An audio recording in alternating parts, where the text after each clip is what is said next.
thank you. Sorry about that. A little over 44 years ago today was what someone called a miracle part because my color was purple and it almost took my mom's life.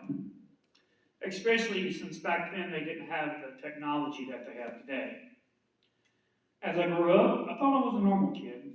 I had amazing parents, and being the baby of the family was not that tough for me. Mom loved and cared for me.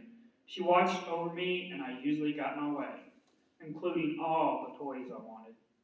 I had no cares in the world until about 8 years old when the unexpected happened. My dad was gone a lot for work, and as the youngest, I loved to tag around with my brothers. As a kid and through most of my early teen years, we lived in a house with only 2 bedrooms, a living room, and a kitchen. It was so cramped that I shared a bed with my brother. This is where the abuse started, and it started a whirlwind in my mind. Did I bring on this abuse? Did I do something wrong? Did I create this environment? Why was this happening to me? I experienced every form of abuse, mental, verbal, and sexual. Around that time, boys were often picked on, but rarely was abuse talked about. From age 8 to 14, the abuse happened frequently. At one point, my brother had gotten so angry with me, he twisted my arm and I heard it pop. And at that time, my mom was seemingly always sick or never around. I felt so alone and started finding ways to hide or even stay away from my house until the dad got home. This led me to try to find an escape from my pain through pornography and diving into what I could do at school. I love school because it kept me away from my brothers and the abuse. Somehow, I formed a backbone. I said no, but my brother didn't like that refusal. In fact, he got so upset he hit me in the head on the temple, which swelled up like a softball, and as far as I know, there was no brain damage. So, the sexual abuse was over, but a pattern had been formed in my life of pornography, mental images that wouldn't leave me for a long time. Now I'm 14, and I didn't realize I had an addictive personality. I would often hang out at a local pool hall, but the man who ran it didn't care whether I played pool, gambled, or even stole things from him. And one time when I needed money, I collected money from a school fundraiser and proceeded to gamble it all the way. At this point, I was really at my lowest. Not knowing how I was going to repay the school, I felt like my life was over, so I tried to end it until my mom caught me. Then I was off to a mental hospital where I stayed about 6 weeks until the state stepped in. We certainly didn't have the money for me to stay at that facility, but while I was there, the truth about my past came out, and the state was not going to let me live at home any longer. So eventually, my mom asked whether I would be willing to live at either the Tennessee Baptist Children's Home or Dogwood Village. Because if not, the state was going to take me into custody. So here is another chapter in my life from age 14 to about 20. One of my favorite Bible verses is Joshua 1:9 that says, "Have I not commanded you? Be strong and courageous. Do not tremble or be dismayed, for the Lord your God is with you wherever you go." This verse is a great reminder to me that regardless of whatever I'm going through in my life, God is always with me, even when life is a mess. The Tennessee Baptist Children's Home was amazing, and I learned a lot about life.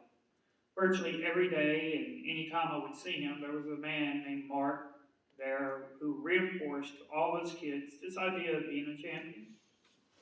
And that honestly is probably why I'm still going today. He was an inspiration, and he actually gave me my first job building playhouses and fences. During my 4 to 5 years there were ups and downs with kids from every walk of life, from babies to teenagers. And boy, the experiences I could share if you ask me. I did have some good ones, though. Later, I graduated, the only one in my family to graduate from high school, and yet I never had to drive or desire to go to college. I wanted to be in the working world and saved, so I could do something bigger than myself. So for 3 or 4 more years, I was all about pleasing me, getting my own way and making everything about me. I was attending church, but I got pretty good at faking it, at hiding what was going on in my life. Then in 2000, a day came that would change things in my life. I had a talk with a pastor friend of mine, and in our conversation, we got down to the grass roots of why I was struggling in life. After that talk, I went home, opened the Bible, and had a talk with God. And in Job 1:21, it says, "Naked I came from my mother's womb, and naked I shall return there. The Lord gave, and the Lord has taken away. Blessed be the name of the Lord." I thought that verse and what it meant to me, let's just say that God and I had a conversation that night until I fell asleep. I was giving God control of my life. As I look back, the E in the cross of recovery has helped me in the most of my recovery, which says, "I earnestly believe that God exists, that I matter to Him, and that He has the power to help me recover."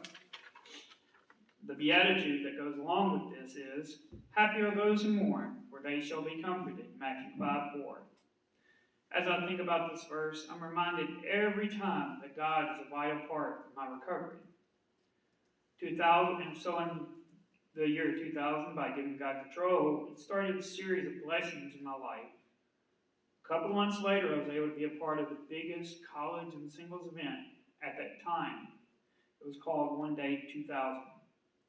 50,000 people were gathered together for an incredible event, a time of worship, prayer, and decisions that changed lives forever. From there, I was blessed with the opportunity to travel, to work with kids, and get paid for it. This ministry was called Campbell Productions, and we did motivational media for schools, churches, and anybody that wanted to have us.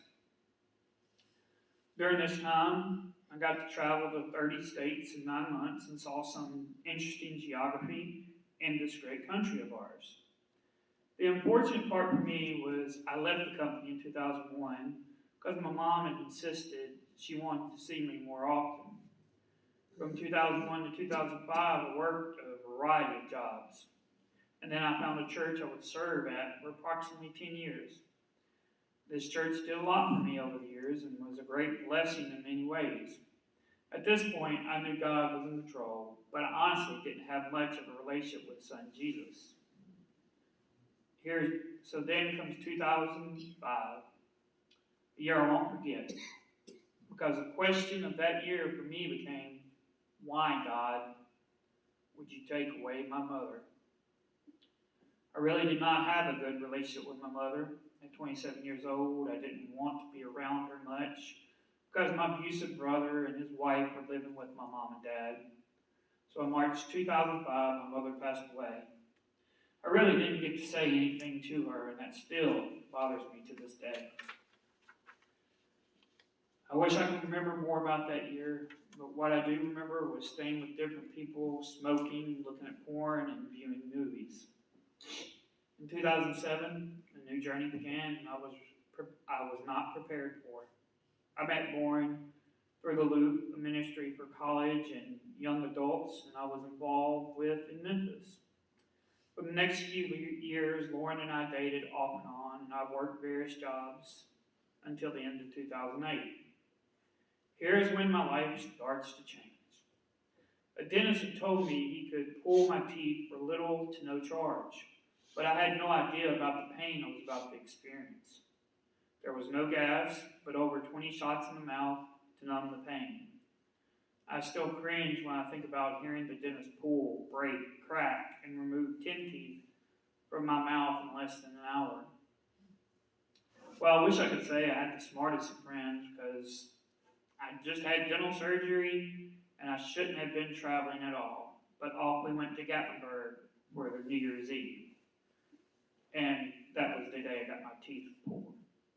Not even a month later, in January 2009, I wanted to move back to East Tennessee to pay the dentist off or do something for him. But unbeknownst to me, God was really starting to work in my life. All the pain and drugs I'd experienced in that dental chair led me to a revelation. Plus, I was also trying to figure out things with then girlfriend, now beautiful wife. So welcome to my journey through 2009, where God taught me to have a relationship with Jesus, which is what I needed. As I kept moving forward that year, Jesus showed up so much. He allowed my faith to grow in Him day by day. As I was blessed to get a new vehicle to me, I got my teeth repaired, I found Celebrate Recovery, and I landed a job I would keep for 5 years. God was really working on me this time, especially when I thought I was to be one of those people that helped by serving in Celebrate Recovery. And I served, yet I did not see that I had my own recovery journey to make yet, and my work often kept me away. Next, I somehow in 2010 got that beautiful woman to say yes to me at the Memphis Zoo. Laura and I were starting our new life in 2011, our new family, and we began looking for a church home for us together. Working my job, being married, and having kids, these were all great things in my life. I was proud to have accomplished, and it honestly hurt that my mom was not around to see it. And even still, I would rarely go visit my dad because my oldest brother lived with him.